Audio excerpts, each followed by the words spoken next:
오늘 내용은 정말 부동산 시장의 핵폭탄급 내용입니다. 정부가 드디어 경제 생사 결단을 걸고 부동산과 금융의 절연이라고 하는 금단의 카드를 꺼냈죠. 제가 엊그제 영상에서 강남권 아파트 값은 하락하고 서울 외곽은 상승 중이다 라는 것을 알려드리면서 아마도 이렇게 되면 정부에서 더 강력한 규제가 있을 것이다 라고 말씀을 드렸는데, 정부가 바로 금단의 카드를 꺼냈습니다. 강력한 규제를 꺼내면서 정부가 예측하기를 부동산은 폭등이 아니라 완만한 상승이 있을 것이다 라고 했는데, 자, 완만한 상승일지 아니면 일본처럼 중국처럼 서서히 붕괴가 될지, 또 아니면 문재인 정부 때처럼 폭등이 있을지 짚어보겠습니다. 부동산과 금융의 절연이라는 것이 말이 좋아 절연이지 단순하게 대출을 좀 줄이는 수준이 아닙니다. 마치 고속도로에 자동차가 잘 달리는데 이 도로를 다 막겠다, 그러니까 돈줄이 막 흐르는 것을 돈줄을 막아 틀겠다, 이런 얘기인 것과 똑같습니다. 자, 제가 그동안 줄기차게 강조했던 대출의 힘으로 버티던 이 부동산 시장이 대출을 막으면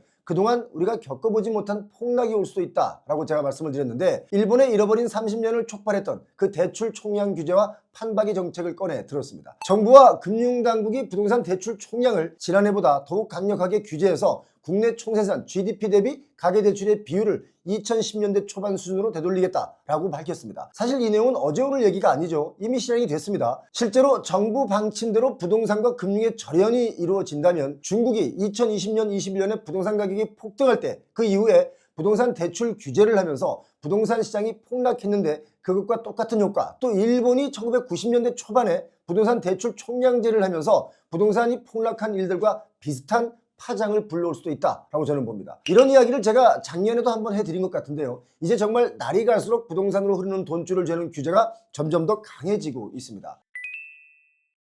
자, 우리가 지금 시행하고 있는 대출 총량 규제가 과연 어떤 결과를 불러올지 주변국 역사에서 알 수 있는 대출 총량 규제의 결론을 제가 보여드리겠습니다. 바로 이 도표를 보시면서 참고하시면서 들어주시기 바랍니다. 자, 중국의 경우 부동산 버블이 너무 심하다, 이런 정부의 판단에 따라서 대출 규제를 아주 강력하게 했죠. 세 가지의 레드라인을 정했습니다. 중국 정부가 부동산 개발업체의 재무 상태를 다음 세 가지 잣대로 평가를 했는데, 첫 번째, 자산 부채 비율이 70% 이하여야 된다. 빌린 돈이 전체 자산의 70%를 넘지 마라, 이거죠. 자, 두 번째, 순부채 비율은 100% 이하여야 한다. 그러니까 내가 가진 돈, 내 자본보다 빌린 돈이 많으면 안 된다라는 얘기입니다. 이런 기업들이 지금도 많습니다. 자, 세 번째, 현금 대비 단기 부채 비율이 1.0배 이상이면 안 된다라는 겁니다. 뭐냐면 1년 안에 갚아야 할 빚보다 현금을 좀 더 많이 가지고 있어라, 이렇게 세 가지의 지침이 있었는데, 중국은 이런 지침을 어기면 그냥 한 방에 그 기업이 무너집니다. 그리고 대형은행의 경우는 부동산 관련 대출 상한선을 40%로 정했고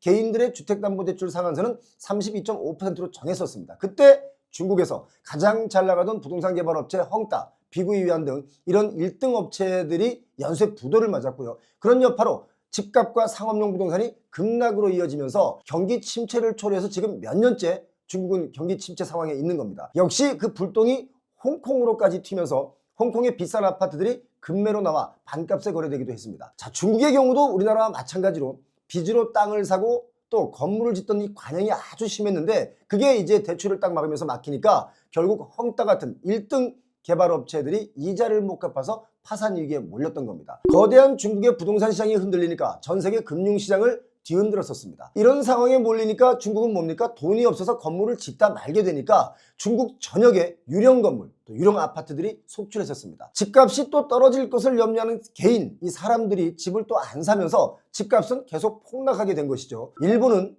1990년 당시 아주 급격하게 금리 인상을 했습니다. 그리고 부동산 대출 총량 규제를 실시했는데, 또 한 가지 토지에 매기는 세금, 집가세를 신설을 했죠. 그리고 양도소득세 역시 강화해서 집값 잡기 총력전을 펼치다가 결국 어떻게 됐습니까? 부동산발 잃어버린 20년이라고 하는 장기 침체 국면에 빠졌었습니다. 아직도 회복을 못한 곳이 일본은 참 많은데 벌써 잃어버린 30년을 넘어 거의 잃어버린 40년인 지역도 있는 겁니다. 그 당시 일본에선 이런 말이 유행을 했었는데요. 바로 이겁니다. 도쿄 땅을 팔면 미국 땅 전체를 살 수 있다, 이런 말이 있었습니다. 그 정도로 일본 부동산 버블을 풍자하는 말이 유행을 했었는데, 이제 우리나라도 대출 총량 규제를 하기 시작한 겁니다. 자, 그리고 정부에서 대출을 어느 정도로 관리하게 되는지 이거 한번 짚어드리겠습니다. 이혁원 금융위원장이 이런 말을 했죠. 망국적 부동산 공화국을 탈피해야 된다라고 말하면서 올해 가계대출 증가율을 1.5% 이하로 관리를 하고 다주택자의 대출 만기 연장을 금지하고 이미 실행이 되고 있는 겁니다. 편법 대출을 강력히 단속하는 등의 내용을 포함한 가계부채 관리 방안을 발표했었습니다. 자, 정부와 금융당국은 여기에 그치지 않고 GDP 대비 가계부채 비율을 현재 89%인 지금보다 80% 수준까지 9% 정도 낮추겠다, 이런 목표를 밝혔습니다. 대출 총량 규제를 통해서 부동산으로 흘러가는 대출금을 제한하고 그래서 2010년 초반 이전의 수준으로 되돌려 놓겠다라고 말을 했는데 이게 말이 한 9%를 줄이는 거지 액수로 따지면 수백조입니다. 경제 성장률보다 대출 증가율을 더 낮게 유지하겠다, 이런 뜻인데 사실상 이 내용은 시장에 풀린 돈을 강제로 회수하겠다라는 뜻으로 받아들여야 됩니다. 자, 돈이 안 돌면 그럼 집값은 또 어떻게 되겠습니까? 지금 살짝 오른다고 하더라도 결국은 집값은 버틸 수 없다라는 게 제 결론입니다. 자, 이쯤에서 제 논리를 제대로 받쳐줄 데이터를 여러분께 보여드리겠습니다. 여기 연도별 가계부채 증가율을 보면 제가 여러분께서 이해하기 쉽게 정리를 좀 해드렸는데 지금 정부가 왜 이렇게 부동산 금융 절연 카드까지 꺼냈는지 그 절박함이 보일 겁니다. 2015년에 가계부채 증가율이 11%였습니다. 이때 뭐냐? 초이노믹스라고 해서 빚을 내서 집을 사라, 이런 정책의 정점이 있을 때입니다. 자, 2016년에도 가계부채 증가율이 11.6%였습니다. 이때는 국가가 돈을 풀어서 집값을 떠받치는 그런 시절이었죠. 11%가 넘는 증가율은 사실상 이 시장을 과열 수준이 아니라 그야말로 불을 지른 그런 수준으로까지 만들었던 시기입니다. 그래서 대출 규제가 2017년부터 시작이 됐죠. 자, 2017년에 많이 줄였죠. 8.1%로 줄여서 증가가 됐습니다. 이때 왜 그랬냐? 파리 부동산 대책 등 규제가 강화된 겁니다. 자, 2018년 5.9%로 가계부채 증가율이 좀 내려왔죠. 이때도 9.13 대책이 있었습니다. 자, 2019년에도 4.1%로 증가율이 좀 내려왔죠. 이제 이때 하향 안정세에 진입을 했습니다. 가계부채 늘어나는 속도가 좀 줄어들었는데 그런데 코로나가 터지면서 대출을 또다시 대폭 늘렸습니다. 자, 2020년에 7.9%로 다시 대폭 올랐죠. 코로나19의 유동성 파티였습니다.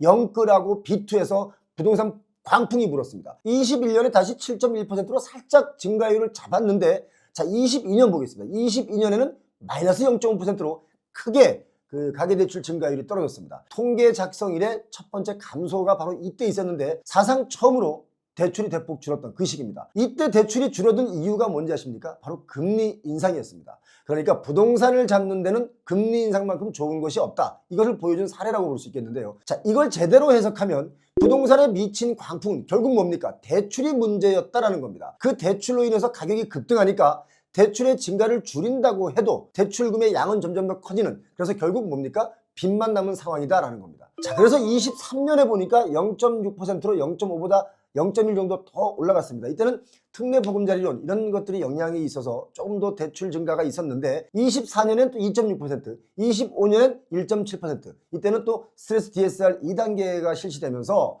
좀 더 줄었던 거죠. 자, 드디어 2026년 지금 1.5%내로 줄이겠다라는 겁니다. 부동산 시장이 가장 민감하게 반응할 바로 대출 총량 규제가 나온 겁니다. 이쯤 되면 아파트로 흘러가는 돈줄을 이제 다 틀어막겠다라는 얘기와 똑같습니다.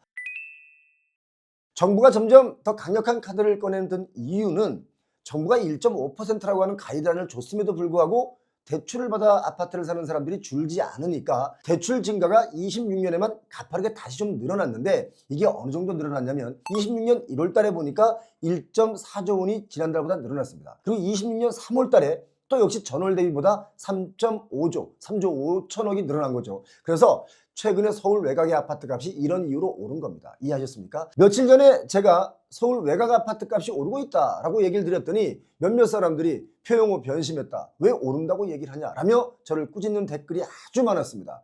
아니 뭐 대출이 이렇게 늘어나서 집값이 다시 오름세로 돌아섰다, 이런 팩트를 말씀드렸는데 제가 변심한 게 아니라 대출이 늘어서 이렇게 된 걸 제가 대출해 준 것도 아니지 않습니까? 저한테 너무 뭐라고 하지 마시기 바랍니다. 자, 아무튼 정부가 1.5%라고 하는 가이드라인을 줬음에도 불구하고 최근 3월까지의 대출이 대폭 늘어났는데 한마디로 정부는 이걸 막으려고 하고 또 아파트를 사고 싶어하는 사람들은 이 시장을 뚫으려 하는 이 팽팽한 긴장감이 이번에 역시 총량 규제 페널티와 다주택자 대출 만기 연장 금지라고 하는 초강수의 정책까지 나온 겁니다. 정부의 가계부채 관리 방식도 예전과는 좀 많이 달라집니다. 보통은 연도별로 관리했던 대출 총량을 이제부터는 금융회사별, 그러니까 어느 은행들 각각의 또 월별, 분기별 관리 목표를 부여합니다. 금융회사들이 이제 꼼수를 부릴 수가 없게 됐는데 대출해준 목표 금액을 초과할 경우 이 초과분을 다음 연도 내년 연도의 관리 목표에 차감하는 방식의 페널티가 적용됩니다. 예를 들어 새마을금고와 같이 목표를 크게 초과한 금융사에 대해서는 다음 연도에 가계대출 증가 한도를 0원으로 설정하는 겁니다. 그럼 뭡니까? 새마을금고는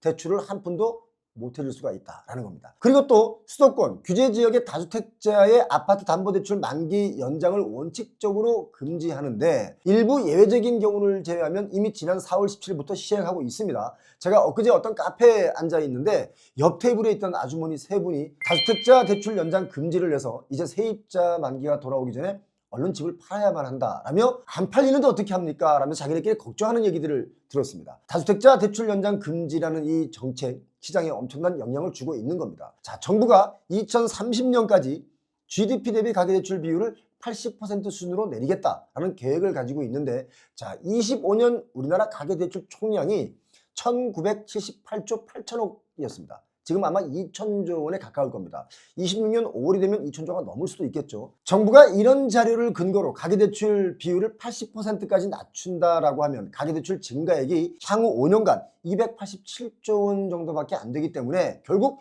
경제 성장률보다 낮은 대출 증가이기 때문에 대출받아 집 사는 분들이 줄어들 수밖에 없겠죠. 그러면 대출받아 집을 못 사니까 남는 돈은 시중에 잘 돌아갈 겁니다. 결국 자영업 하시는 분들에게도 희망이 생긴다라는 겁니다. 세계 주요 국가의 가계부채 비율을 제가 알려드리면 미국이 68%, 일본이 61%, 중국이 59%인데 우리나라는 지금 89%니까 상대적으로 정말 높은 겁니다. 자, 그런데 중요한 것은 대출 총량 규제 강화로 인해서 대출이 대폭 줄어들게 되면 집값이 안정되는 수준이 아니라 아마도 부동산 버블 붕괴로까지 이어질 수 있다는 게 좀 염려스럽긴 합니다만, 부동산 버블 붕괴는 좋은 일이긴 하겠지만 진짜 문제가 뭐냐면 더 큰 부작용이 생길 수 있다는 것이 이게 딜레마라는 겁니다. 일본이나 중국은 부동산 가격은 잡았지만 또 그 반대로 경제에 치명상을 입혀서 그야말로 경제 붕괴도 일어났다라는 거죠. 지난번에 정부가 발표한 우리나라 가계대출 관리 방안이 그 내용이 중국이나 일본과 좀 비슷한 면이 있어서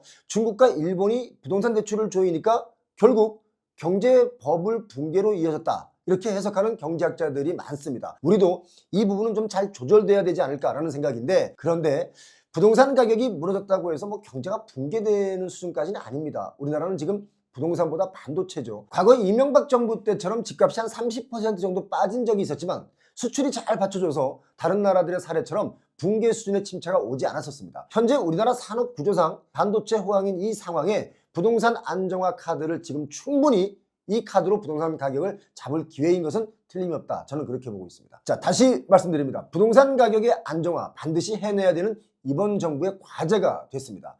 이런 상황에 아파트 값이 다시 고공행진할 수 있을까요? 고공행진은커녕 어쩌면 붕괴를 염려해야 되는 시간이 왔다는 겁니다. 그런데 이런 정책이 나오면 바로 무너지진 않습니다. 대늦게 빠올 수도 있기 때문에 시간이 좀 더 지나면 이 정책이 시장에 엄청난 파급을 만들어낼 것이다 라고 저는 예측하고 있습니다. 정부가 5월 9일 다주택자 양도세 중과 유예 종료가 되면 그 이후에는 급상승이 아니라 완만한 상승이 올 것이다 라고 지금 예상을 하고 있지만, 어쩌면 완만한 상승이 아니라 완만한 하락을 보이다가 어느 날 느닷없이 폭락이 올 수도 있다라고 보는데, 폭락이 온다면 또 받쳐주는 분들이 있습니다. 뭐냐면 주식으로 돈 버는 사람들 요즘 많죠. 이분들이 줍줍할 수도 있다라는 겁니다. 앞으로는 아파트 단지들의 특별한 호재가 있어서 살짝 오르는 지역도 있을 수 있겠지만 전체적으로는 이제 안정화로 갈 수밖에 없는 환경이 됐다라는 것을 여러분 꼭 인지하시기 바랍니다. 오늘 내용 여기까지입니다. 고맙습니다.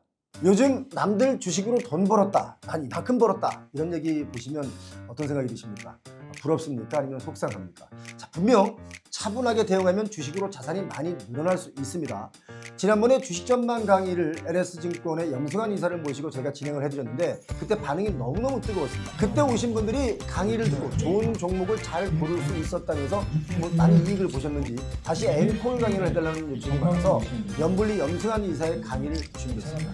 이번 강의에서는 유튜브에서는 할 수 없었던 정말 많은 정보들이 유튜브에 떠다니는데 이런 데서는 할 수 없었던 주요 이야기를 많이 해드릴 예정입니다. 주식 강의도 들으시고 현장에 오시면 부동산 상담도 제가 도와드리겠습니다. 5월 9일 염불리 염승환 이사의 주식 대전망, 여러분 많은 참여 바랍니다. 무료 강의 참가 신청은 아래 고정 댓글로 들어오셔서 신청하시면 저희가 초대해 드리겠습니다. 남들보다 한 발 빠른 전망, 많은 참여 바랍니다.